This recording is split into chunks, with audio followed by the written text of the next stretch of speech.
आप सभी लोगों को जय सिया राम। आप सभी लोगों को जय सिया राम।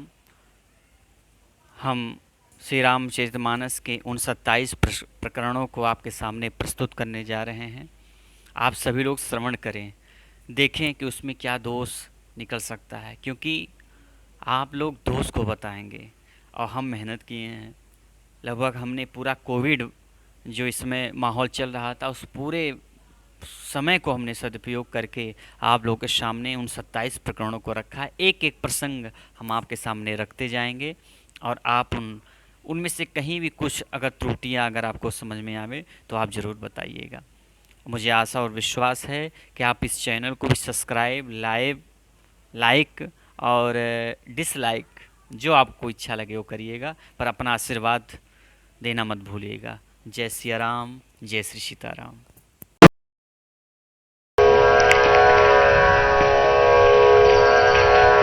और ये प्रश्नोत्तर की जो श्रृंखलाएं हैं ये बंद नहीं होंगी। आप भागवत सुनिए या राम कथा सुनिए, हर जगह केवल प्रश्न और उत्तर के रूप में ही हम लोगों को श्रीमद् भागवत या श्री राम कथा का अनुपम सत्संग लाभ प्राप्त हो पाता है। नैमिषे क्षेत्रे ऋषियः सौनकादयः। निमिषारण्य की इस पावन भूमि पर 88,000 ऋषि लोग बैठे हुए हैं, लेकिन उन लोगों के मध्य श्री शौनक जी महाराज श्री सूत जी से प्रश्न करते हैं, किम श्रेयः किम सारः स्व अवतार प्रयोजन। प्रभु बताएं, भगवान की उन दिव्य कथाओं में जो सार हो वह आप हमें कहने का अनुपम लाभ प्राप्त कराइए, जो सुनने में सार हो। किम श्रेयः किम सारः।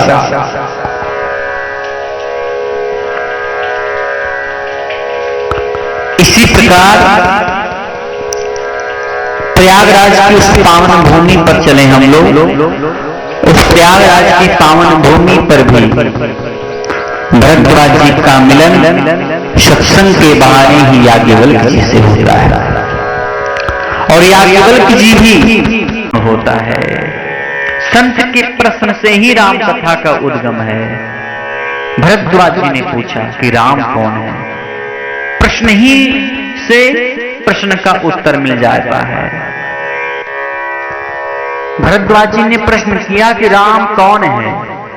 राम कवन प्रभु पूछूं तो ही, कहें बुझाई कृपा निधि मोही।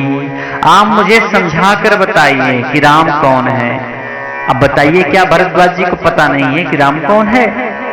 और ऐसे भरद्वाज जी जिनको केवल राम के चरणों में ही अनुराग है, दूसरा कोई राग ही नहीं है, और वह पूछ रहे हैं कि राम कौन है। अगर ऐसी बात है तो वो किसका भजन कर रहे थे आज तक? तोते वाली रट थी क्या? तोता तो राम राम कहता है लेकिन जानता नहीं कि राम कौन है। और भरद्वाज जी तो वैसे व्यक्ति है नहीं। तापस समुदम दया निधाना, यही नहीं परमार्थ पथ परम सुजाना। परमार्थ की मार्ग को जानने में सर्वश्रेष्ठ हैं श्री भरद्वाज जी महाराज।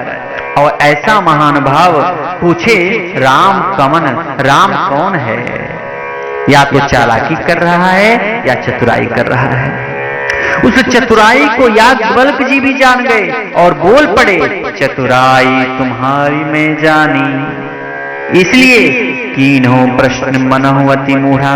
पर याज्ञवल्क उस प्रश्न को स्पष्ट करते हैं कि राम कौन है। जानता सब जानते हैं कि राम कौन है। राम एक अवधेश कुमार, तिनकर चरित विदित संसार। पर भरद्वाज जी पूछ रहे हैं कि भगवान शंकर जिनके नाम सदा जपते रहते हैं, वेद पुराण और उपनिषद जिनके नाम की महिमा को बार बार गाते हैं, वह राम वही दशरथ हैं, यह दोनों अलग अलग हैं। भरद्वाज जी कहते हैं कि क्या वही राम है जो दशरथ पुत्र हैं, भगवान शंकर जिनका बार बार उच्चारण करते हैं वही राम है या कोई और राम है? कृपया हमें बतलाइए। क्योंकि राम का संकीर्तन शंकर जी बिना सोचे समझे जप नहीं कर सकते, क्योंकि शिव जिनका जप करें तो कोई महान ही होना चाहिए। और नारी दुख में इतना प्रलाप करने वाला ये साधारण पुरुष राम भगवान कैसे हो सकता है? पत्नी का अपहरण हो जाए तो कौन पति दुखी नहीं होगा? तो अनुराग वियोग तो पुरुषत्व में होता है और भगवत्व में कैसे? इतना कहने मात्र से सरस्वती देवी देवता उपनिषद गाने लगे, महिमा गाने लगे। अब ऐसी कौन सी यह राम कथा है? गांव के एक देहाती ने एक कविता लिखा, राम कथा, उसका नाम लिखा राम कथा, और कोई लंबी चौड़ी बात नहीं लिखी, केवल इतना लिखा। क्या लिखा? एक राम एक रावण ना, एक छत्री एक बावन ना, उसने उसकी नारी चुराई तो उसकी उससे भई लड़ाई, इतनी बात की बातन ना, तुलसी लिख गए पोथन ना। समझे कि नहीं आप? बात केवल इतनी ही है। यही प्रश्न किया था भवानी ने महादेव से, जौन नृप तनयत ब्रह्म की में नारी विरह मति घोरी। कौन है राम या राजकुमार? और यही मानसिक दोष गरुण जी के अंदर आ गया था। और जब भगवान नाग पास में बंधे थे तो मेघनाथ के द्वारा बांधा गया था, और तब गरुण को आना पड़ा और गरुण ने उन दोनों को मुक्त किया नागपाश से। और जब से गरुण के मन में संशय पैदा हो गए तब से कि जिनके स्वर्ण मात्रेण यस्य स्मरण बंधनात्, यस्य स्मरण मात्रेण जन्म संसार बंधनात् विमुच्यते नमस्तस्मै विष्णवे प्रभु विष्णवे। जिनके स्मरण मात्र से लोग भव बंधन से मुक्त हो जाते हैं, उनको मुक्त करने के लिए हमको आना पड़ा। यह कौन है? वही है कि कोई और है? बताइए। जिसके ऊपर भगवान सवारी करते हैं उनके मन में शंका पैदा हो गई। तो गरुण भगवान का वाहन है। गरुण सोचते हैं खेद खिन्न मन तर्क बढ़ाही। पर वाल्मीकि जी कहते हैं परमात्मा कहां नहीं है? परमात्मा तो हर जगह है। परमात्मा हर जगह विद्यमान है। वही आपको जान सकता है जिसको आप जना दें। सोई जान ही यही देहु जनाई, और जानत तुम्हें हो जाए। तुम्हारी कृपा किस पर किस तरीके से रिझ जाए महाराज, इसको कोई नहीं जान सकता है। तो बड़े बड़े अवलात्मा महात्मा को भी संशय हुआ है। भुषुंडी जी कहते हैं गरुड़ जी आपके मन में जो संशय हुआ ये कोई बहुत बड़ी बात नहीं है। अरे मेरे मन में भी संशय हुआ है राम जी की बाल लीला को देखकर, शिशु लीला को देखकर, पर मेरे राम ने मेरे संशय को पल भर में दूर कर दिया। तो मेरे प्यारे भरद्वाज जी ने भी पूछा, और गोस्वामी तुलसीदास जी का जो प्रसंग है वो यहीं से प्रारंभ कर दिया। प्रारंभ में दो संतों का मिलन बताया है, क्योंकि बिनु सत्संग हरि कथा, बिना सत्संग के हरि कथा का आरंभ नहीं हो सकता। सत्संग कैसे होगा? दो संतों के मिलन से। और गोस्वामी जी कहते हैं कि भरद्वाज मुनि बसहि प्रयागा, और तिन्हि राम पद अति अनुरागा। भरद्वाज जी प्रयाग में रहते हैं, राम चरणों में इनका बहुत प्रेम है। संपूर्ण भारत के अनेक साधु संत माघ में त्रिवेणी संगम पर स्नान करने आते हैं। भगवान वेणी माधव की पूजा करते हैं, ठहरते हैं, सत्संग करते हैं। पर जब सब चले जाने लगे तो सभी को विदा किया, पर याज्ञवल्क्य जी को जाने नहीं दिया और वचनों से नहीं रोका, अपनी एक चेष्टा से चरण पकड़ लिया। देखिए, अगर संतों को रोकना है तो राम की कथा सुनानी पड़ेगी, राम का प्रश्न करना पड़ेगा। संत लोग किससे रोकते हैं? संतों के पास जाकर के केवल मन मुटाव वाले प्रश्न नहीं करने चाहिए।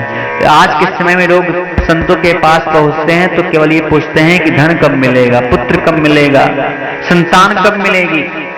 लेकिन बंधुओं मैं आपसे कहूं, अगर आप संतों के पास जाएं तो केवल एक प्रश्न करें कि भगवान की प्राप्ति कैसे होगी, मेरा प्रभु कैसा है, मेरे प्रभु का स्वरूप कैसा है।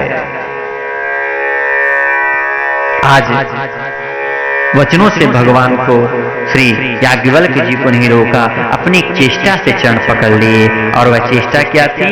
पहले अनुमति मांगी। अगर आप प्रसन्न हो तो मैं आपसे एक प्रश्न करूं। आज की स्थिति क्या है, बड़ी विचित्र है। आज के समय में लोग प्रश्न पूछना जिज्ञासावश नहीं होता है, बस महाराज जी को नीचा दिखाने के लिए प्रश्न लोग पूछते हैं। एक नियम भी होता है,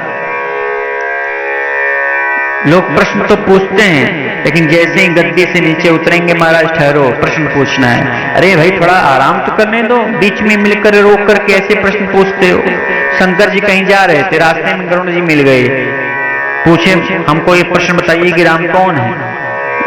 अब महाराज जी वैसे ही दिमाग डिस्टर्ब है शंकर जी का, सती जी ने वैसे उनको डिस्टर्ब कर रखा है, बेचारे किसी प्रकार से अपने मन को लगा रहे हैं, भगवान का स्मरण कर रहे हैं। और वहीं रास्ते में गरुड़ जी मिल गए, कहे कि भैया बताइए राम कौन है। एक राम तो पूछी थी सती जी, अभी दूसरा आ गए राम कौन है। तो शंकर जी ने किसी और के पास भेज दिया कि जाओ। किसके पास भेज दिया?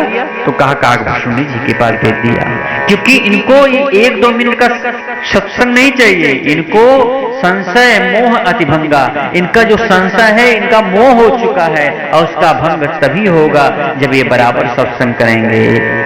1 दिवस नहीं, 2 दिवस नहीं, अभी तो कई दिवस इनको सत्संग करना पड़ेगा, तब जाकर के इनके संशय विनष्ट होंगे। और अगर जवाब नहीं मिला तो किसी को तो कहते हैं आप जैसे साधु संत जवाब नहीं देंगे तो कौन देगा।